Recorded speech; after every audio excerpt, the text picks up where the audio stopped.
parapluies, c'est un peu comme les mouchoirs. Hein. C'est devenu jetable. Une inverse, un coup de vent, cassé, et hop, poubelle. Ça plusieurs fois par an, hein. Mais bon, en même temps, je les achète pas cher.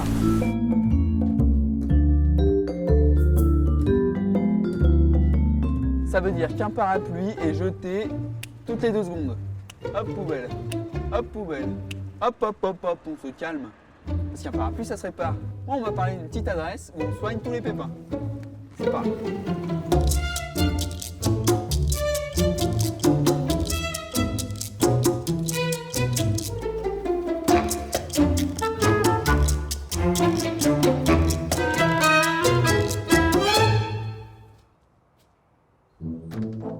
Bonjour monsieur. Bonjour. C'est bien ici, Ambre Gris, pour réparer les parapluies? C'est bien ça. Oui, oui, puis je vous vois avec un parapluie. Ouais. De toute façon, c'est pour moi.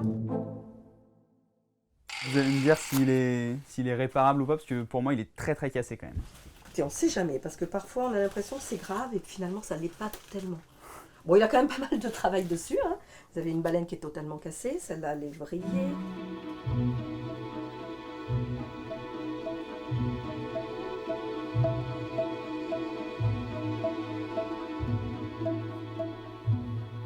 Le parapluie qui est venu le plus loin, il est venu d'où? Les États-Unis. J'ai un peu la Suisse, la Hollande, mais principalement quand même la France. Hein. Ça coûte combien en moyenne une réparation? Pour changer une baleine, il faut compter 12 € avec les frais de réparation. Après, c'est des prix dégressifs.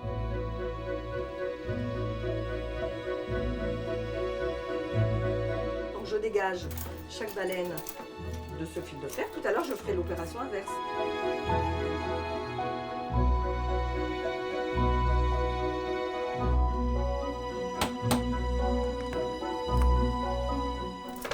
Voilà, donc je vais aller maintenant sur ma perceuse à colonne.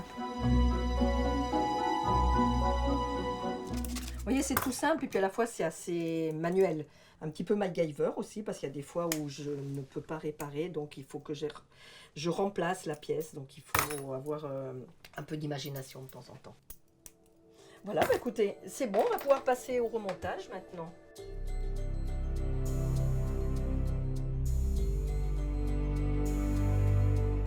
Comme on est très peu, bah, bien sûr, il n'y a pas d'école.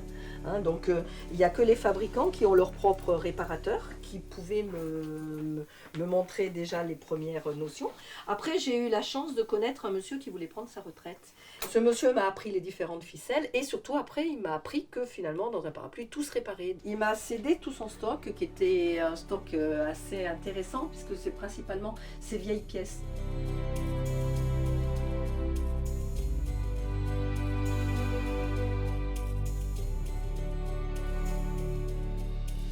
Vous avez vu les motivations des clients changer au cours des années pour faire réparer leur parapluie? Oui, il y a 18 ans, quand j'ai commencé, pendant au moins une dizaine d'années, on était uniquement sur le côté sentimental. Maintenant, on a aussi les personnes qui font attention à la planète, qui veulent éviter de remplir les déchetteries.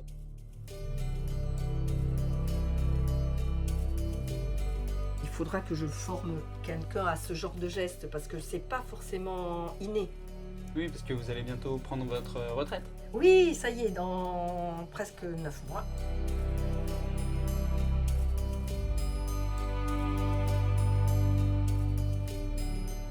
Moi, ce que je veux, c'est vraiment que ça continue. Parce que c'est un métier qui sort de l'ordinaire, qui rend service, qui est utile pour les clients, utile pour la planète. Donc, je tiens vraiment à ce que ça soit refait.